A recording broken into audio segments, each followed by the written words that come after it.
اعوذ باللہ من الشیطان الرجیم بسم اللہ الرحمن الرحیم اللہم لا سہل الا ما جعلتہ سہلا اللہم صلی وسلم علی نبینا محمد صلی اللہ علیہ وسلم۔ اللہ تعالیٰ کا نام لے کر انشاءاللہ ایک نئی سیریز کا آغاز کر رہے ہیں، جہنم کا بیان۔ انشاءاللہ اس سیریز میں ہم جہنم کی وہ ڈیٹیلز اور جہنم کی ڈسکرپشن جو قرآن و سنت میں بیان ہوئی ہے وہ آپ کے ساتھ شیئر کریں گے۔ یہ بہت ہی انفارچونیٹ اور بہت افسوس کا مقام ہے کہ ہمارے یہاں پر علماء کرام نے جنت اور جہنم کو وہ حیثیت، اہمیت اور وہ امپورٹنس دی ہی نہیں ہے جو اللہ کے نبی صلی اللہ علیہ وسلم نے اپنی زندگی میں دی تھی۔ جو قرآن نے جنت اور جہنم کی آیات بیان کی اور جو اس کو اہمیت دی ہے، وہ اہمیت ہمارے یہاں پہ دی ہی نہیں گئی۔ یعنی آپ دیکھیں کہ اس سے زیادہ افسوس کا کیا مقام ہو سکتا ہے کہ ایک اسکالر جنہوں نے اپنی پوری زندگی ڈیلیکیٹ کر دی قرآن کے لیے، وقف کر دی، پوری زندگی قرآن کا درس دیا، تفسیر پڑھائی، لیکن افسوس کا مقام یہ ہے کہ ان کی پوری تفسیر اٹھا کر آپ سن لیں، جہاں جہاں جنت کا ذکر آتا ہے نا، وہ ٹھہرے ہی نہیں ہے وہاں پر کہ اس کو ایکسپلین کریں، بس فوراً سے آگے نکل گئے۔ ایسی جنتیں ہوں گی جس کے نیچے نہریں بہہ رہی ہیں اور جی جنت میں شراب دودھ کی نہر ہے، بس بات ختم۔ جہنم کا ذکر آیا تو جی کھولتا ہوا پانی ہوگا وہاں اور آگ ہوگی، بات ختم ہو گئی۔ جبکہ وہ خود یہ کہتے رہے اپنی پوری زندگی کہ اس قرآن کے ذریعے دعوت دیں، قرآن کے ذریعے لوگوں کا تزکیہ کریں، قرآن کے ذریعے لوگوں کی اصلاح کریں۔ تو بھئی آپ کیسے تزکیہ کریں گے قرآن سے لوگوں کا جس وقت تک آپ لوگوں کو جنت اور جہنم بیان نہیں کریں گے ڈیٹیل میں؟ دیکھیں، میں کیوں گناہ چھوڑوں، میں کیوں گناہوں سے باز آؤں، میں کیوں حرام نہ کروں؟ جب میں جہنم سنوں گا کہ اتنی خوفناک، اتنی بھیانک ہے اور ایسی سزا وہاں تیار کر رکھی ہے، تو اس چیز سے، اس خوف سے مجھے ہوگا ایک موٹیویشن ملے گی کہ میں گناہ سے بچوں۔ میں کیوں تہجد پڑھوں، میں کیوں ذکر کروں، میں کیوں نیکی کروں؟ جب مجھے جنت کی ڈیٹیل معلوم ہوگی تو میں موٹیویٹ ہوں گا نا کہ بھئی اس جنت کے لیے کوشش کرنی چاہیے۔ آپ دیکھیں، ایک چھوٹی سی بات ہے، کوئی بندہ جو ہے نا وہ نیکی کا کام نہیں کرتا جس وقت تک کہ اس کو فضیلت معلوم نہ ہو۔ آپ کسی سے کہیں نا کہ یار قل هو اللہ احد جو ہے نا ایسا کیا کرو کہ دن میں کوشش کر لو، زیادہ نہیں 10 بار پڑھ لیا کرو، 10 بار قل هو اللہ احد سورۃ الاخلاص پڑھنے میں کتنی دیر لگتی ہے؟ تو بندہ سن لے گا آپ کی بات، ہاں ٹھیک ہے چلو توفیق ہوئی تو پڑھ لوں گا، صحیح ہے۔ لیکن اگر آپ اس کو حدیث سناؤ گے نا، موٹیویٹ کرو گے کہ بھئی طبرانی کے اندر اور مسند احمد میں حدیث ہے کہ اللہ کے نبی علیہ السلام فرمایا کہ من قرأ قل هو اللہ احد 10 مرات، جس نے 10 بار قل هو اللہ احد پڑھی، بنى اللہ لہ قصرا فی الجنہ، اللہ جنت میں اس کے لیے ایک گھر نہیں پیلس، ایک محل بنائے گا۔ ہاں جی، ایک پیلس بنائے گا۔ جب عمر جو نے یہ حدیث سنی تو انہوں نے کہا اذن استغفر یا رسول اللہ، اگر ایسی بات ہے تو اللہ کے نبی علیہ السلام 10 بار نہیں، میں تو اور بھی زیادہ بار پڑھوں گا۔ دیکھیں عمر فاروق جو کنفرم جنتی ہیں، ان کا عمل یہ ہے کہ وہ جو ہے وہ ایسے موٹیویٹ ہوئے کہ اس کے بعد کہتے ہیں میں تو اور بھی پڑھوں گا۔ تو جس وقت تک آپ لوگوں کو جنت کی ڈیٹیلز بیان نہیں کریں گے تو وہ کہاں سے انہوں نے باز آنا ہے، وہ کہاں سے چھوڑنے کی کوشش کریں گے؟ تو یہ بہت افسوس کا مقام ہے۔ اور ہمارا آج کا ٹاپک جو ہے وہ ہے سیرت النبی صلی اللہ علیہ وسلم اور جہنم کا بیان۔ اب آپ لوگ بھی سوچ رہے ہوں گے کہ یہ کیا سیرت النبی صلی اللہ علیہ وسلم کا جہنم کے ساتھ کیا تعلق ہے؟ بھائی جہنم کے بیان کے ساتھ۔ تو میری چونکہ اپنی فیلڈ بھی سیرت النبی علیہ الصلوۃ والسلام ہے، تو اس ٹاپک کی طرف میں آپ کو تھوڑا سا ایک بیک گراؤنڈ بتا دیتا ہوں کہ میری دلچسپی کیسے پیدا ہوئی، اور اس کا کنیکشن بھی میں جوڑتا ہوں اس کے ساتھ کہ ایک تو ماشاءاللہ ہمارے علماء کرام کا آج کل کا رویہ جنت جہنم سے ریلیٹڈ کہ کوئی حیثیت، کوئی اہمیت ہی نہیں ہے۔ وہ کہتے ہیں یہ تو تبلیغیوں کا کام ہے، بھائی یہ تبلیغی جماعت والے بس بیان کریں، یہ بچے بیان کریں۔ بھئی ہم تو اسکالرز ہیں نا، بھئی ہمارا کام ہے ہم قرآن کی تفسیر بیان کریں، ہم کوئی حکمت اور دین کا فلسفہ اور فلسفی بیان کریں، اور ہم جو ہے نا وہ فقہی بحثیں بیان کریں، تو یہ تو ہمارا کام نہیں ہے۔ تو اور ایک اللہ کے نبی کا ایٹیٹیوڈ تھا، وہ کیا تھا؟ تو اب اس سیرت سے میں آپ کو بیان کرنا چاہتا ہوں۔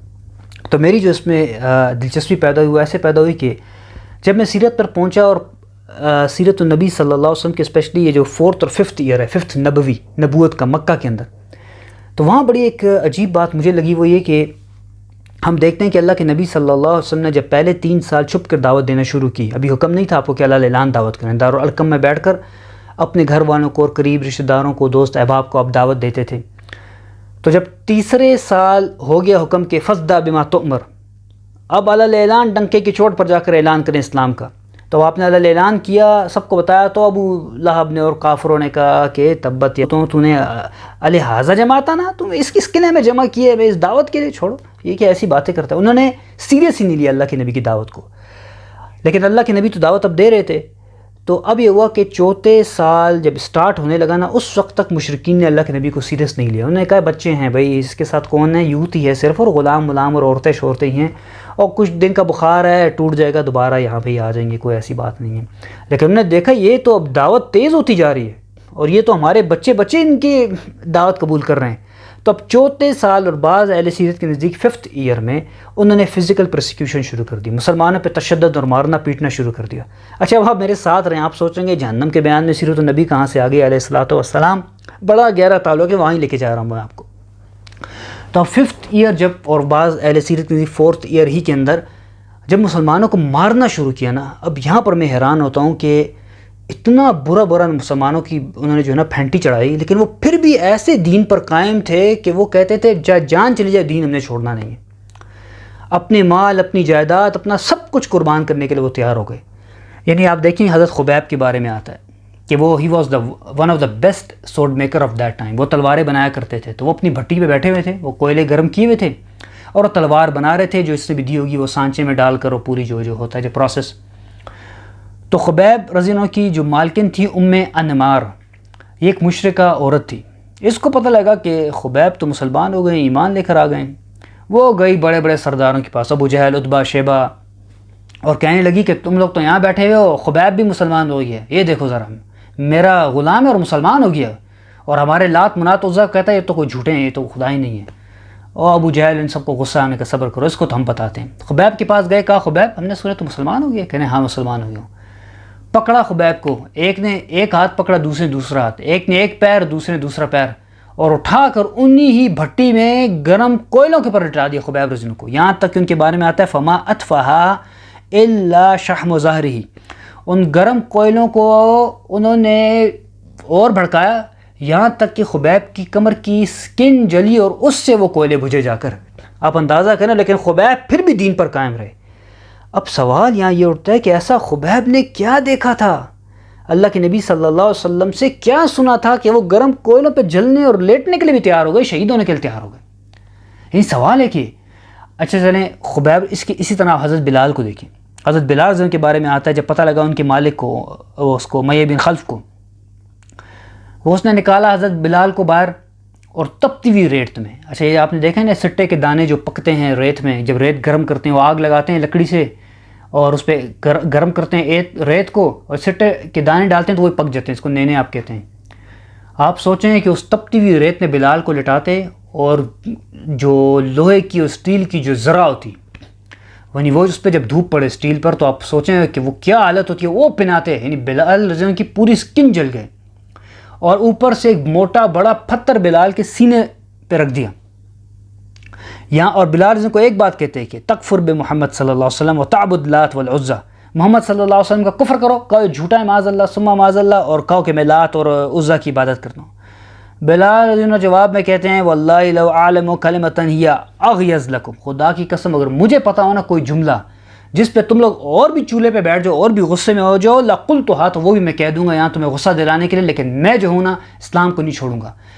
یعنی اتنا مار کھانے کے بعد آپ سوال یہ اتنا ایگریسو ایٹیٹیوڈ حضرت بلال کا، بندہ مار کھا رہا ہوتا ہے نا کہتا ہے بھائی توبہ ہو گئی، وہ پریس کانفرنس کر لیتا ہے جا کر، ہاں ہمارے یہاں پہ تو اب یہی ہو رہا ہے نا، اور بلال جو کہہ رہے ہیں کہ میں تمہیں اور بھی تب چڑھانے کا مجھے کوئی جملہ معلوم ہونا تو وہ کیا کہ تمہیں اور بھی غصہ دلا دوں گا، لیکن میں دین نہیں چھوڑوں گا۔ یعنی اب یہ سوچنے کا سوال ہے۔ علامہ شبلی رحمۃ اللہ نے سیرت النبی میں 141 پیج پر اگر آپ پڑھیں تو اور بھی غلاموں کا لکھا ہے، غالباً حضرت نادیہ رضی اللہ عنہ کا لکھا ہے کہ ان کو تو اتنا مارا ابو جہل نے کہ وہ اندھی ہو گئیں بیچاری، ان کی دونوں آنکھیں ضائع ہو گئیں، نہ جانے ان کی آنکھوں میں ایسا گرم کیا ڈالا، وہ دین پر قائم تھے۔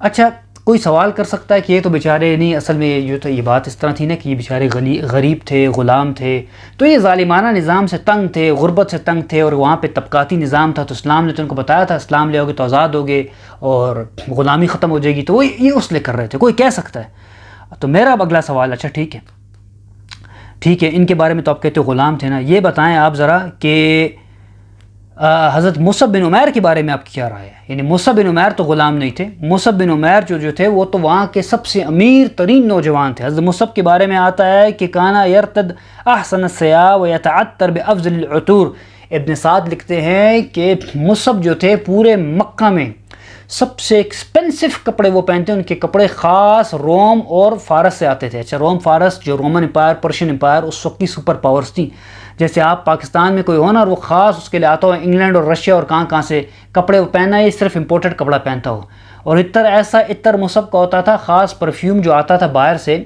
کہ مصعب جس گلی سے گزرتے نا تو لوگ کو پتہ لگ جاتا کہ ضرور مصعب یہاں سے گزر گا، کہ یہ پرفیوم مصعب کا پرفیوم ہے، سب سے ایکسپینسو، اور مکہ ملتا بھی نہیں تھا۔ آپ جانتے ہیں جب مصعب بن عمیر ایمان لے کر آ گئے، جب ایمان لے کر آ گئے تو ان کے چچا نے کیا کہا، مصعب اگر ایمان لانا ہے تو پھر اس گھر کو چھوڑنا پڑے گا تمہیں، یہ عیاشی بھی چھوڑنی پڑے گی۔ مصعب کہتے ہیں سب کچھ چھوڑنے کے لیے تیار ہوں دین کے لیے۔ کہا اچھا یہ بات ہے؟ مصعب نے کہا بالکل یہ بات ہے۔ کہا پھر نکل جاؤ اس گھر سے باہر۔ مصعب نے کہا ٹھیک ہے۔ جانے لگے تو پیچھے چچا کہتا رکو، یہ جو تم نے مہنگا کپڑا پہنا ہوا ہے نا، یہ جو امپورٹڈ کپڑا پہنا ہے، یہ تمہارے باپ کے پیسوں کا ہے، اس کو بھی اتارو۔ مصعب نے وہ بھی اتار دیا، پورے بھرانا ہو گئے، پتے لیے اپنے آگے پیچھے رکھ کر، اور اسی طرح اللہ کے نبی علیہ السلام کے پاس چلے گئے دارالارقم۔ ایک صحابی فوراً دوڑے، چادر دی، اور مصعب ایموشنل حالت میں کہنے لگے یا رسول اللہ، آپ کی خاطر، دین کی خاطر سب کچھ چھوڑ آیا ہوں، جو کپڑے تھے میرے تن سے وہ میرے چچا نے اتار دیا۔ اللہ کے نبی کے ایموشنز کیا ہوں گے آپ سوچیں اس وقت ایک منٹ کے لیے۔ آپ سوال یہ کہ مصعب کو کیا ضرورت تھی بھائی عادلانہ نظام کی؟ یعنی ایک بندہ جو امیر ہو، جس کو سب کچھ مل رہا ہو، اس کو تو پرابلم نہیں ہوتا نا، وہ تو نظام میں چل رہا ہوتا ہے، پس تو غریب رہا ہوتا ہے۔ اسی طرح جو ہے حضرت عثمان اور حضرت عبد الرحمن بن عوف کو اگر آپ پڑھیں، وہ تو ٹھیک ٹھاک مالدار تاجر تھے، ایسا ان کو کیا پڑی تھی کہ وہ لوگ ایمان لے کر آ گئے۔ حضرت عبد الرحمن بن عوف کا جو واقعہ آتا ہے ابن شام میں، مختلف سیرت کی کتابوں کے اندر، کہ وہ بزنس کے سلسلے میں شام گئے سیریا، تو وہاں ان کو ایک راہب ملا، ایک پریسٹ ملا، کرسچن مونک۔ تو اس نے کہا کہاں سے آئے ہو؟ کہا مکہ سے آیا ہوں تجارت کے سلسلے میں۔ اس نے کہا اچھا؟ اس نے کہا حل ادلک علی تجارت انفع من ذلک، کیا میں تجھے ایسی تجارت نہ بتا دوں جو تیری اس تجارت سے کئی زیادہ بہتر ہے؟ کہا ہاں کیوں نہیں، بتاؤ نا۔ کہا وہ یہ کہ پھر ہماری کتابوں کے مطابق ایک آخری نبی آنے والا جو مکہ تیری سرزمین میں آئے گا، اور وہ جب وہ نبی آ جائے تو خدا کی قسم اس کا ساتھ دینا، یہ تمہارے لیے زیادہ بہتر ہے۔ اچھا یہ بالکل ایسا ہی تھا اللہ کے نبی علیہ السلام کے پیدا ہونے کے زمانے میں، کہ بالکل ساری علامات اور پیشن گوئیاں پوری ہو چکی تھیں، اور کرسچن اور جوز دونوں کو بے صبری سے انتظار تھا کہ وہ آخری نبی کا زمانہ آ گیا۔ یہ بالکل ایسے ہے جیسے امام مہدی علیہ السلام قیامت سے پہلے آئیں گے اور ان کا زمانہ بالکل قریب پہنچ گیا نا۔ جیسے حدیث میں آتا ہے کہ جب دریائے فرات سے سونے کا پہاڑ نکلے گا، اس پر جنگ ہوگی، تو وہ زمانہ امام مہدی کا زمانہ ہوگا۔ یسر الفرات جبل من الذهب، کہ فرات سے سونے کا پہاڑ نکلے گا، اور یہ ابھی 2022 کے اینڈ میں ٹرکی سے، وہاں دریائے فرات جو ہے نا، وہ عراق اور ٹرکی پوری ادھر بہتا ہے، سارا جاتا ہے، تو وہاں سے نکل گئے ہیں ذخائر سونے کے پہاڑ کے، اور ابھی تو اور بھی پتہ نہیں کتنا نکلے گا۔ تو علامات پوری ہیں بالکل، جس طرح ہمارے لوگ کہنے کہ امام مہدی آئیں گے تو ان کا ساتھ دینا ہے، بالکل یہی زمانہ اللہ کے نبی علیہ السلام کے ساتھ بھی ایسا ہی تھا اس زمانے میں۔ تو آپ دیکھیں کہ عثمان رضی اللہ عنہ نے پوری جائیداد چھوڑ دی، عبد الرحمن بن عوف نے پورا گھر جائیداد سب کچھ چھوڑ دی اسلام کے لیے۔ تو اب سوال یہ ہے کہ ایسا کیا تھا، ایسا کون سی دعوت ان نے کیا چیز دیکھ لی تھی کہ مارے کھائیں، جائیداد چھوڑ دی، اور یہاں تک کہ ایموشنل بلیک میل بھی ہوئے تو انہوں نے وہ ڈٹے رہے، وہ پریس کانفرنس نہیں کر دی۔ یعنی یہ بڑی حیرانگی کی بات ہے۔ حضرت سعد بن وقاص کے بارے میں آتا ہے کہ اپنی ماں سے بہت پیار کرتے تھے، تو ماں نے بہت سمجھایا کہ دیکھو تم اپنے باپ دادا کے خداؤں کو مت چھوڑو۔ انہوں نے کہا نہیں، میں تو ماں اسلام لے آیا ہوں۔ تو ماں نے کہا لقد اعلنت امہ، ان کی ماں نے اعلان کیا کہ صوموا عن الطعام والشراب حتی یعود سعد الدین آبائی و قومی۔ ان کی ماں نے کہا خدا کی قسم نہ کچھ کھاؤں گی نہ کچھ پیوں گی جس وقت تک کہ سعد دوبارہ اس دین میں نہیں آ جاتا۔ جب سعد رضی اللہ عنہ کو پتہ لگا نا، ماں سے بہت پیار کرتے تھے، کہنے لگے تعلمین واللہ یا اے میری ماں تو جانتی ہے خدا کی قسم، لو کانت لکے مئۃ نفس، اگر تیری جیسی 100 مائیں بھی ہو جائے، فخرجت نفسن نفسن، اور ایک ایک کر کر ساری مائیں مرتی جائیں نا، میری ساری مائیں، ما ترک تو دینی ھذا شیء، خدا کی قسم میں پھر بھی اس دین کو نہیں چھوڑوں گا۔ اب فکلی ان شئت و او لا تاکلی، اب تو چاہ تو کھا لے، چاہ تو روزے پہ رہے، مت کھا، میں دین چھوڑنے والا نہیں ہوں۔ تو اب میرا سوال یہ ہے کہ صحابہ کو مارے، ایسی ماری کھائیں ان بیچاروں نے کہ گرم گرم کوئلوں پہ لٹایا گیا، جائیدادیں ساری چلے گئی۔ عبد الرحمن بن عوف کو دیکھیں، مصعب بن عمیر کو دیکھیں، اور حضرت جو ہے عثمان غنی کو دیکھیں۔ ایموشنل بلیک میلنگ کی یہ حالت ہے کہ ماں کہہ رہی ہے بھوک ہڑتال۔ اللہ کے نبی علیہ السلام کی دونوں بیٹیوں کی جو ہے نا وہ منگنیاں ٹوٹ گئیں، ابو لہب کے 2 بیٹوں سے منگنی ہوئی تھی، پھر وہ منگنی بھی ٹوٹ گئی، ٹھیک ہے جی، یہ ساری برداشت کی، سب ایموشنل بلیک میلنگ برداشت کی۔ اب سوال یہ ہے کہ ایسا آخر صحابہ کو کیا اللہ کے نبی نے شروع کے 4-5 سال دکھایا تھا، بتایا تھا، سمجھایا تھا؟ دیکھیں فزیکل پروسیکیوشن شروع ہو رہی ہے 4تھی نبی اور 5ویں نبی میں، ٹھیک ہے نا جی۔ تو اس کے لیے آپ کو کیا کرنا ہوگا کہ آپ کو پہلی 5 نبوی اور 4 نبی کی صورتوں کو اٹھانا ہوگا کہ ایسی کیا تعلیمات نازل ہو رہی تھیں پہلے 4 اور 5 سال کی، جس سے اللہ کے نبی تربیت اور تزکیہ صحابہ کرتے تھے۔ بس سمپل سی چیز یہ. اس کے لیے اگر آپ خود ریسرچ کرنا چاہیں تو مولانا مودودی رحمۃ اللہ کی تفہیم القرآن، اور ایک دوسری جو ہے یہ خلیل الرحمن چشتی صاحب کی کتاب ہے قرآن کا نظم جلی، انہوں نے ایک کمال کام اس میں یہ کیا ہے کہ ہر صورت کے سٹارٹ میں اس کی ہجری لکھ دی ہے کہ یہ کس ہجری اور کس نبوی اس کا زمانہ نزول لکھ دیا کہ یہ ریویل جو ہے وہ کس سال میں ہوئی تھی. تو آپ کو بڑی آسانی ہو جائے گی. تو آپ حیران ہوں گے کہ بیشتر وہی ساری صورتیں چوتھی نبوی میں نازل ہوئی ہیں جس میں جنت اور جہنم کا بیان ہے. سورۃ الرحمن جانتے ہیں کس نبوی کی ہے؟ یہ چوتھی پانچویں نبوی کی. اور سورۃ الرحمن ہی میں سب سے خوبصورت جنت اور جہنم کا بیان ہے، سورۃ الواقعہ میں اور آگے اور سورتوں کے اندر بھی. تو اللہ کے نبی صلی اللہ علیہ وسلم نے پہلے 4-5 سال صحابہ کو ایسی جنت ڈسکرائب کر کے دی کہ ان کا ایسا شوق پیدا ہو گیا کہ ہر قربانی کے تیار ہو گئے. ایسی جہنم بیان کی کہ اتنا ڈر پیدا ہو گیا کہ وہ کہتے تھے اب کچھ بھی ہو جائے مارے کھائیں، بس دنیا کی آگ کیا ہے برداشت کر لیں گے. بلکہ یہاں پر میں آپ کے ساتھ جو ہے وہ حدیث حنظلہ بھی شیئر کر دیتا ہوں. بڑی مشہور حدیث آپ سب نے سنی ہوگی، ترمذی شریف کے اندر صحیح سند کے ساتھ ہے. وہ جو حنظلہ رضی اللہ عنہ آئے اور کہنے لگے یا رسول اللہ میں منافق ہو گیا، یا رسول اللہ میں منافق ہو گیا. تو اس حدیث کے الفاظ بھی یہ ہیں کہ حضرت حنظلہ کو اللہ کے نبی علیہ السلام فرمایا کہ حنظلہ یہ تم کیا کہہ رہے ہو؟ تو وہ جواب میں کہنے لگے کہ یا رسول اللہ جب آپ کی مجلس میں ہوتے ہیں یذکرنا بالنار والجنہ، تو آپ جنت اور جہنم کا ہمارے سامنے ایسے ذکر کرتے ہیں کأن رأی عین، ہمیں ایسا لگتا ہے جیسے ہم اپنی آنکھوں سے دیکھ رہے ہوں. جنت بھی ہمارے سامنے اور جہنم بھی ہمارے سامنے ہو، آپ ایسا ذکر کرتے ہیں جنت اور جہنم کا ہمارے سامنے. اب آپ کو مزید بھی کنفرم ہو گیا، ترمذی کی مشہور حدیث ہے جس پر اللہ کے نبی علیہ السلام فرمایا تو حنظلہ ایسے نہیں ہو سکتا کہ تم، ظاہر سی بات ہے میری مجلس ہے، یہاں اللہ کا ذکر ہو رہا ہے، اللہ کی بات سن رہے ہو تو ایمان ظاہر سی بات ہے اوپر ہی ہوگا. اور جب گھر میں جاؤ گے بیوی بچوں کے ساتھ یا اور اپنے کام مشغول ہو جاؤ گے تو ظاہر سی بات ہے وہ ایمان تو نہیں ہوگا. تو اس حدیث بھی یہ بات ہو گئی. آپ دیکھیے کتنے کلیئر الفاظ ہیں کہ یذکرون بالنار والجنہ کأن رأی عین، آپ جنت جہنم کا ایسے ذکر ہمارے سامنے کرتے ہیں لگ رہا ہم آنکھ سے دیکھ رہے ہوں. اور ساتھ اس میں نو ڈاؤٹ کہ 2-3 چیزیں اور بھی تھیں کہ اللہ کی محبت، اللہ کا تعلق، وہ کتنا رحمان ہے، کتنا رحیم ہے، اللہ کے نبی کا اخلاق اور اللہ کی نبی کی محبت، اور 5ویں چیز زہد، دنیا سے بے رغبتی. یہ وہ میری ریسرچ میں آیا تھا سیرت کی جو میں شیئر کرنا چاہ رہا تھا آپ سے کہ یہ ہے وہ گہرا تعلق سیرت نبی صلی اللہ علیہ وسلم اور جہنم کا بیان. اور انشاءاللہ جو ہے اس کے بعد میں آگے کنٹینیو کروں گا کہ یہ جہنم کی ایسی کیا ڈسکرپشن تھی، ایسی کیا ڈیٹیلز تھیں جو اللہ کے نبی نے شیئر کی کہ جس کے بعد جو ہے نا پوری کی پوری کایا پلٹ گئی صحابہ کرام کی، تابعین کی، تبع تابعین کی، اور انبیاء کرام تک اور فرشتے تک ڈرتے تھے جہنم سے. اس کی وجہ کیا تھی؟ اقول قولی ھذا واستغفر لی ولکم. جزاک اللہ.